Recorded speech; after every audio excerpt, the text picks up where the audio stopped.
Assalamualaikum warahmatullahi wabarakatuh. Sampai berjumpa kembali di channel saya, Saiful Anam and Partner.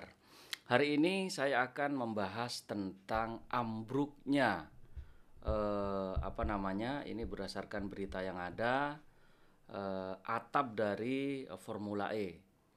Jadi di sini ada berbagai macam fakta yang dapat kita rangkum berdasarkan situs yang dikutip dari suara.com. Jadi seperti yang kita ketahui, Formula E ini sedianya akan dilaksanakan pada bulan Juni tahun 2022 nanti. Namun ternyata dalam perkembangannya terdapat sebuah peristiwa yang sangat mencengangkan publik, yang sangat menjadi perhatian publik, yaitu robohnya atau ambruknya atap dari Formula E, yang kita tahu bahwa Formula E ini tentunya mendapat perhatian publik dan juga sempat dikunjungi oleh Presiden kita, Presiden Jokowi, dan juga dikunjungi oleh Gubernur Anies Baswedan. Jadi ambruknya atau peristiwa ambruknya atap dari Formula E ini yang pertama, berdasarkan pemberitaan yang ada, ia terjadi pada pukul jam 11 malam pada tanggal 28 Mei 2022. Dia menurut pemberitaan diakibatkan oleh badai dan angin kencang yang sangat keras.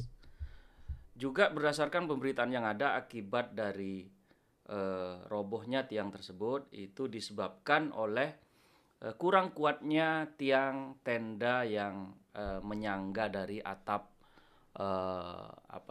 atap Formula E tersebut. Atap dari tiang penyangga tenda yang kurang kuat tadi. Kemudian berikutnya, atap-atap tersebut langsung diperbaiki oleh pihak yang berwenang. Dalam hal ini mungkin bisa developer, bisa juga kontraktor yang menangani terkait dengan robohnya atap tersebut. Kemudian tenda tersebut tidak seluruhnya ambruk, namun tenda-tenda yang bersifat VIP dan VVIP itu tidak mengalami keambrukan seperti itu. Kemudian polisi menemui kontraktor untuk melakukan klarifikasi apa penyebab timbulnya ambruknya dari atap Formula E tersebut. Meskipun tidak memakan korban, tentunya ini mendapat perhatian publik. Kenapa kemudian tiang Formula E yang seharusnya dapat menyangga dengan baik, sehingga kemudian ini merupakan sebuah hal kejadian yang sangat aneh sekali, karena semestinya tiang penyangga tersebut tentunya sudah dikalkulasi dengan baik oleh kontraktor maupun developer.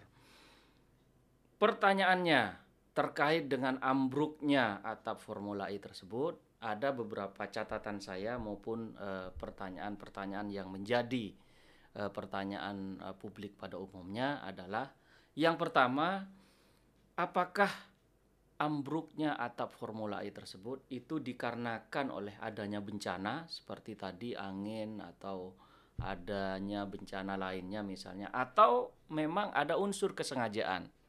Tentu ini aspeknya berkaitan dengan aspek hukum yang melandasinya. Kalau kemudian ambruknya atap Formula E tersebut disebabkan oleh bencana, maka tentu harus ada semacam legitimasi atau bahkan semacam surat keterangan dari lembaga terkait. Namun tentu apabila terdapat kesengajaan, misalnya ada spesifikasi yang dikurangi, maka tentu pihak developer maupun pihak kontraktor dan pihak-pihak yang bertanggung jawab lainnya tentu harus mempertanggungjawabkan ini semua. Itu merupakan pertanyaan pertama yang banyak dipertanyakan oleh publik. Yang kedua, apakah konstruksi dari atap Formula E tersebut itu sudah sesuai dengan standar atau kaedah-kaedah konstruksi? Tentunya ini dapat dinilai oleh lembaga yang bersifat independen atau pengawas yang bersifat independen untuk melakukan audit apakah terhadap atap yang ambruk tadi itu apakah sudah sesuai dengan standar atau kaedah-kaedah konstruksi yang tentunya ini merupakan keilmuan dari misalnya teknik sipil atau teknik bangunan atau teknik konstruksi lainnya yang spesifik di bidang atap atau pembangunan atap baik yang bersifat pancang maupun non pancang. Tentunya ada ahli yang memang membidangi apakah pembangunan tersebut sudah terstandarisasi atau tidak. Kemudian yang ketiga, tentunya kita harus memahami pula apakah ada pengurangan terkait dengan bahan-bahan yang digunakan oleh kontraktor maupun developer dalam hal membangun atap dari Formula E tersebut.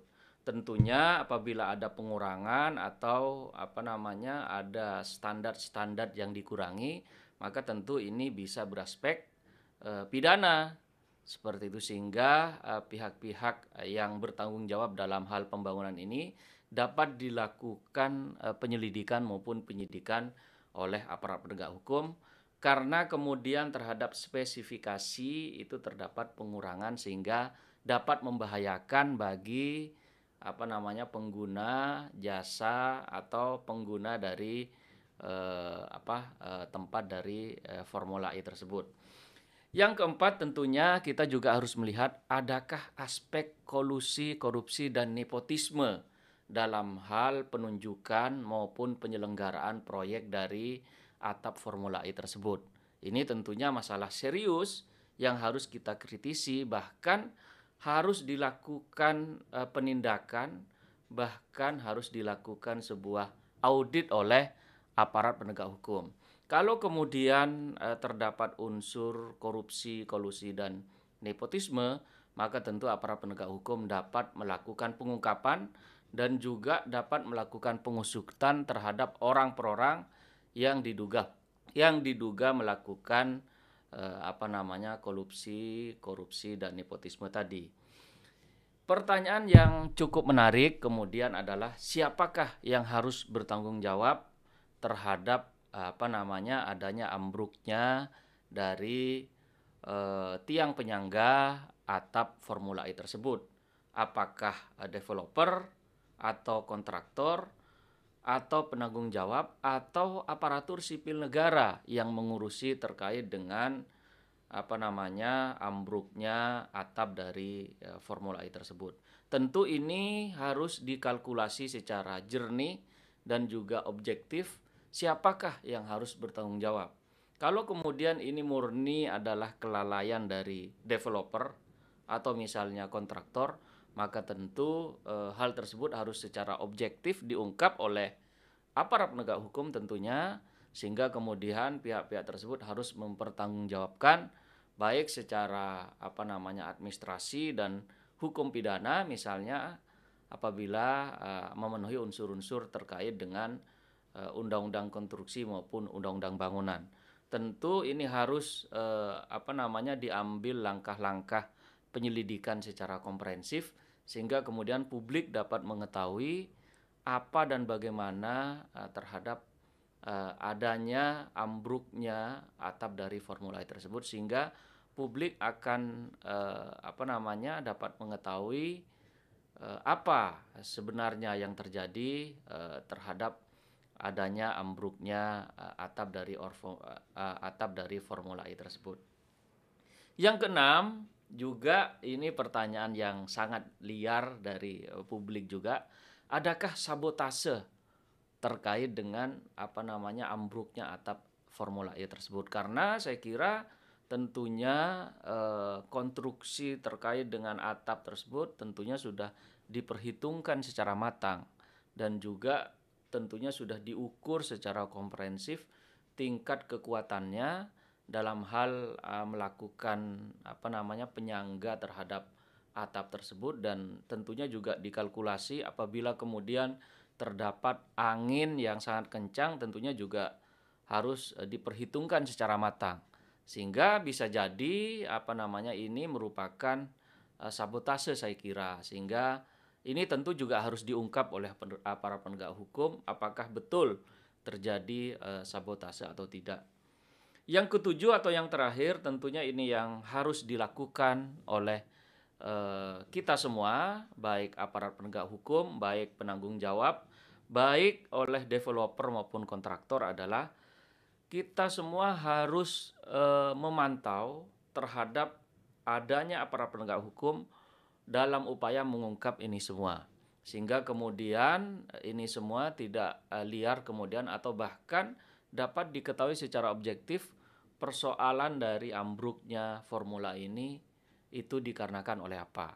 Kalau kemudian memang terdapat kelalaian dari pihak-pihak yang bertanggung jawab, misalnya baik dari developer, kontraktor maupun dari penanggung jawab proyek, maka tentu ini harus diungkap secara menyeluruh sehingga publik tidak lagi berpikir liar tentang ambruknya atap dari formula ini. Mungkin hanya ini yang dapat saya ungkap atau yang dapat kita bicarakan pada kesempatan hari ini. Saya ucapkan terima kasih. Salam keadilan. Assalamualaikum warahmatullahi wabarakatuh.